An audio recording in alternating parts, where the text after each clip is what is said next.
नमस्कार, आप सभी का स्वागत आज के सेशन में। आज है 17 अगस्त 2023 और हम पुनः उपस्थित हैं द हिंदू एनालिसिस के साथ, जिसमें हम कवर करते हैं उन महत्वपूर्ण टॉपिक्स को जो होते हैं आपके लिए उपयोगी। तो इस क्रम में हमारे पास जो पहला टॉपिक है दैट इज रिलेटेड टू, जिससे कि बारिश फिलहाल नहीं हो रही है उससे संबंधित है। दैट इज रिलेटेड टू एक तरह से हैम्पर्ड डेवलपमेंट ऑफ इंफ्रास्ट्रक्चर। तो इंफ्रास्ट्रक्चर का जो बिल्कुल बेतरतीब विकास है उससे संबंधित है। तो बिल्कुल डिस्कस करेंगे, वर्ड बाय वर्ड एनालिसिस करेंगे। आप बिल्कुल हमारे साथ सत्र के लास्ट तक बने रहें। तो पहला टॉपिक ये है, फिर आगे भी है। तो पहले टॉपिक के साथ अपनी जर्नी के हम स्टार्ट करते हैं। और necessary break hampered development is increasing the impact of weather event. इसमें कहा गया है कि बेतरतीब विकास जो है वो जो मौसमी परिघटनाएं हैं उसके प्रभाव को बढ़ा रहा है। आप सभी को पता होगा जिस प्रकार से बारिश नहीं हो रही है, एक तरह से किसान खेती नहीं कर पा रहे हैं। आप सभी जानते हैं देश की बड़ी आबादी जो है वो किसानी पर निर्भर है। तो कृषि नहीं हो पा रही है क्योंकि जो कृषक हैं वो मूलतः मानसूनी वर्षा पर निर्भर है। तो ये किसान अपनी खेती नहीं कर पा रहे हैं तो अन्न उत्पादन कैसे होगा। कई सारे फैक्टर्स इसमें हैं। किसान गरीबी में चले जाते हैं। तो क्यों ऐसा हो रहा है, बेतरतीब विकास जो है उस पर रोक लगाना चाहिए, उस सब की चर्चा यहाँ पे और नेसेसरी ब्रेक के तहत की गई है कि जो ब्रेक है वो लगाने चाहिए। अब देखते हैं यहाँ पर कि अल्निनो बीइंग एन अल्निनो ईयर, अल्निनो वाला वर्ष है ये। तो उसको देखते हुए एक्सपेक्टेशन ये था, अनुमान ये था कि नॉर्थ इंडिया में स्पार्स मानसून होगा, यानी कि नॉर्थ इंडिया में ज़बरदस्त बारिश होगी। मानसूनी वाला सीजन देखने को आपको मिलेगा। हालांकि जो पेंडुलम है स्वंग द अदर वे, लेकिन पेंडुलम जो है दूसरी तरफ मूव कर गया है, दूसरी दिशा में घूम गया है। आप सभी को पता होगा जुलाई में क्या हुआ। July saw record rainfall in many parts of Himachal Pradesh, Punjab and Uttarakhand and the rear side of the Yamuna nearly spilling into the Red Fort in Delhi। कि जुलाई में क्या हुआ, काफ़ी ज़्यादा बारिश हुई हिमाचल प्रदेश, पंजाब, उत्तराखंड के कई सारे भागों में। और यहाँ तक कि यमुना इतनी बढ़ी, यमुना का लेवल इतना बढ़ा कि लाल किला तक दिल्ली में डूब गया। तो एक तरह से क्या हुआ, आप सभी ने देखा किस प्रकार से मौसमी परिघटनाएं बदल रही हैं। ये सब क्या है, अंधाधुंध विकास के कारण हो रहा है। At least 150 were killed and losses worth 10,000 crore were reported by Himachal Pradesh alone। यहाँ तक कि केवल हिमाचल प्रदेश से जो घटना की रिपोर्ट है कि करीब 150 लोग मारे गए, उनकी मृत्यु हो गई और 10,000 करोड़ के लगभग का नुकसान है। उसके बाद अगर worst was yet to come as the weeks of multiple floods in Himachal Pradesh and Uttarakhand that have claimed at least 60 lives since Sunday। यहाँ तक अगर आप देखें हिमाचल प्रदेश और उत्तराखंड में भी जो अभी जो हो रही हैं घटनाएं, ठीक है, एक तरह से भूस्खलन हो रहा है या बारिश की वजह से हो रही है, काफ़ी ज़्यादा बारिश हो रही है। वहाँ पर करीब 60 लोगों की ज़िंदगी चली गई, 60 लोगों की मृत्यु हो गई संडे से लगातार जो हो रहा है। A series of landslides has crumbled buildings and blocked highway. यही मैंने बताया आपको, लैंडस्लाइड्स जो हैं, जो भूस्खलन है उससे क्या हुआ है, बिल्डिंगें जो हैं ध्वस्त हो गई हैं। कहीं रिजॉर्ट पर एक तरह से भूस्खलन हुआ है तो कहीं किसी बिल्डिंग पर हुआ है या फिर हाईवे बंद हो गया है। The immediate explanation for the landslide is the unexpectedly copious rainfall that these states have received and that these in turn are due to the surfeit of western disturbance। अब ये पश्चिमी विक्षोभ है ना, पश्चिमी विक्षोभ के कारण इन राज्यों में ज़बरदस्त बारिश हुई है।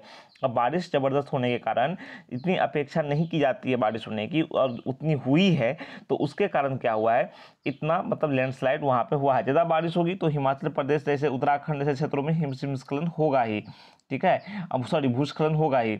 तो उसकी एक तरह से वेस्टर्न डिस्टर्बेंस जो है जिस प्रकार से अनियमित रहा है, तो उसकी घटना अभी देखो दिल्ली के आसपास, दिल्ली में जो इस तरह की बाढ़ आई थी, ये सब हुआ था, तो वहाँ भी तो वेस्टर्न डिस्टर्बेंस एक्टिव था, पश्चिमी विक्षोभ एक्टिव था। They are tropical storms that originate in the Mediterranean region and normally bring winter rainfall to north India.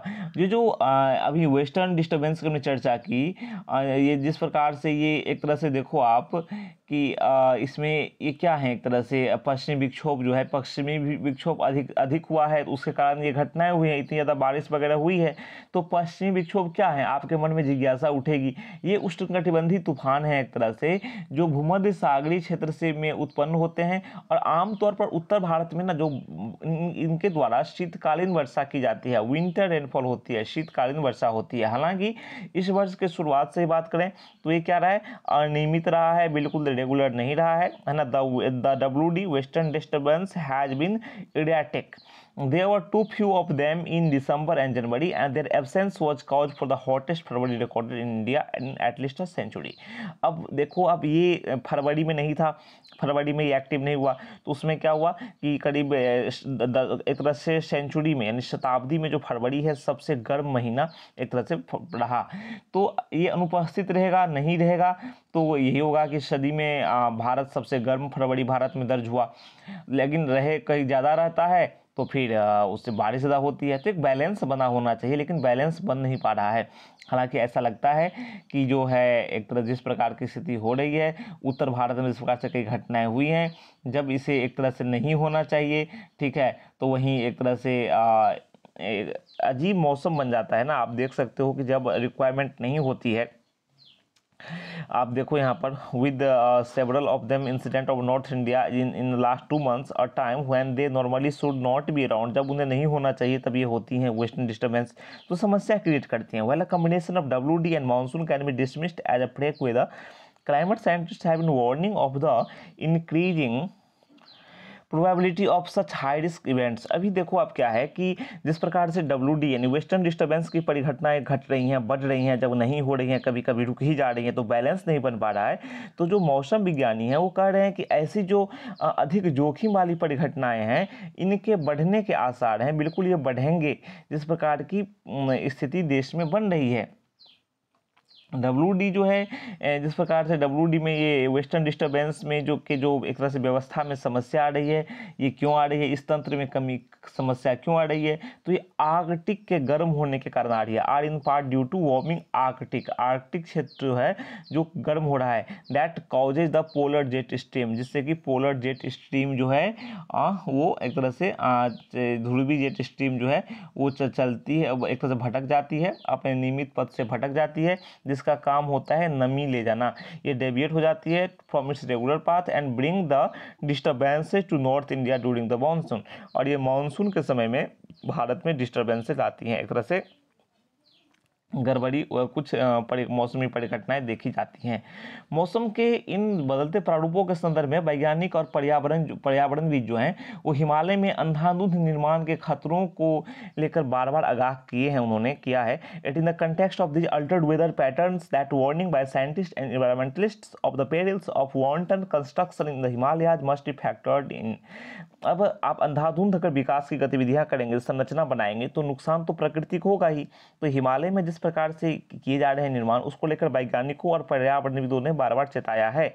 The ongoing Chardham road building project has led to large scale altering of the mountains with significant chunks carved away, rendering them vulnerable। अब देखो अब क्या है, अभी जो Chardham project जो चल रहा है ना, जो बन ही रहा है अभी, उससे क्या हुआ है, बड़े स्तर पर जो पहाड़ हैं उनमें क्या हुआ है, छेड़छाड़ हुई है, बड़े स्तर पर हुई है।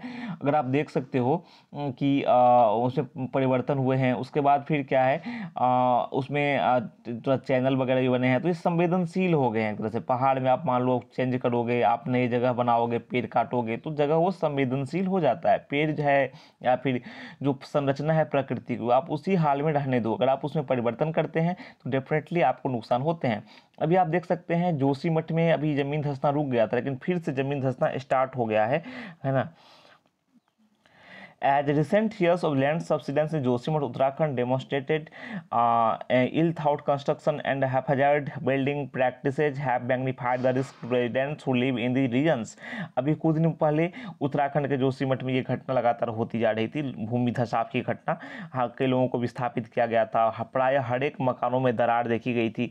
तो भूमि धसेगा तो मकानों में दरार देखने को मिलेंगी, लेकिन फिर से ये घटना स्टार्ट हो गई है। तो इसे बिल्कुल एक तरह से समझा जा सकता है कि आखिर क्या कारण है। इल थॉट कंस्ट्रक्शन, बेतरतीब जो निर्माण है वो है, किसी तरह बना लो, कहीं बना लो आप, पहाड़ों पे निर्माण है। हैफाजर्ड बिल्डिंग प्रैक्टिसेज, बेतरतीब भवन बनाए जा रहे हैं। तो ये सब रिस्क, ये सब क्या है, रिस्क क्रिएट करते हैं, जोखिम क्रिएट करते हैं, जोखिम बनाते हैं किसके लिए, रहने वालों के लिए, और जो इन क्षेत्रों में रहते हैं उनके लिए ये जोखिम बनते हैं। While state governments tend to search for short term solutions that demanding compensation from the centre for disaster relief.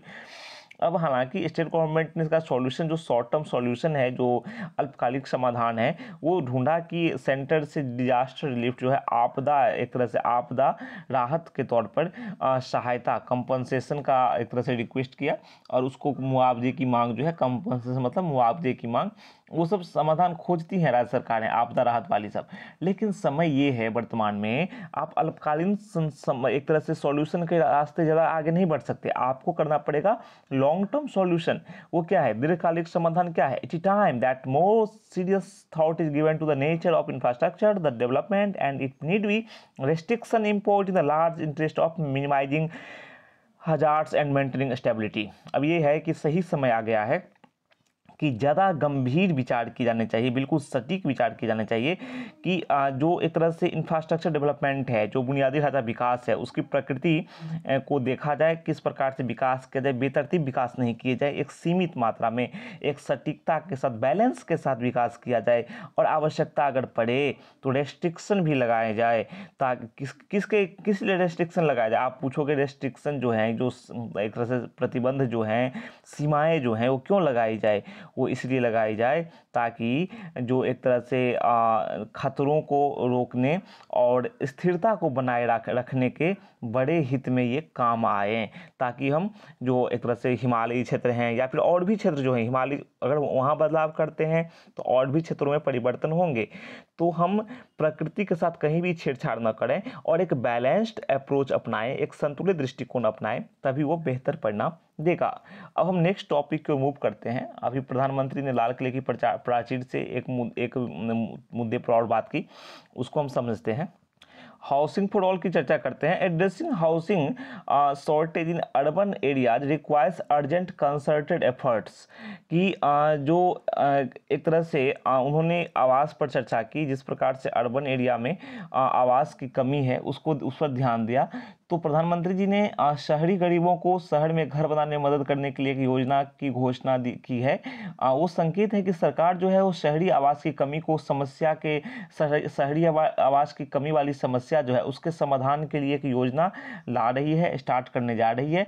हालांकि एक तरह से ये था कि जो प्रधानमंत्री जो आवास योजना शहरी है, उसके विस्तार के बाद कुछ अलग नई योजना की परिकल्पना नहीं की गई थी, लेकिन जिस प्रकार से बदलाव एक तरह से आया है, उन्होंने घोषणा की है, वैसे सभी के लिए आवास जो है वो पहुंच से दूर है, सभी के लिए आवास अभी तक सभी को नहीं मिला है। स्वीकृत घरों में से करीब केवल 2/3 यानी कि लगभग 1.19 करोड़ स्वीकृत घरों में से 76.25 लाख घर या तो पूरे हो गए या 14 अगस्त तक सौंप दिए गए थे। जो भी है, तो सरकार एक तरह से आगे बढ़ रही है कि सभी को घर मिले, सभी एक व्यवस्थित जीवन की शुरुआत करें, और उसमें जो एक मदद है, जो आर्थिक मदद की जाती है, वो सरकार करेगी, ताकि जो लोग हैं, जो गरीब हैं, जो उस स्तर पर सक्षम नहीं है, वो अपने आप को एक तरह से इस माहौल में एक अपने घर के साथ, आवास के साथ, आवास जो है ना एक मूल ज़रूरत होती है, तो उस मूल ज़रूरत को उन्हें उपलब्ध कराया जा सके लोगों को, तो सरकार इस दिशा में काम करेगी। आप इस टॉपिक को भी पढ़ें, समझ में आएगा, जिसकी यहाँ पे हाउसिंग फॉर ऑल टॉपिक जो है हेडिंग है, उसके तहत ये पूरा चर्चा किया गया है। पहले टॉपिक को तो वर्ड बाय वर्ड हमने समझ लिया, ये सेकंड टॉपिक है, आप भी इसे देखें और समझें। आशा है कि आपको समझ में आया होगा।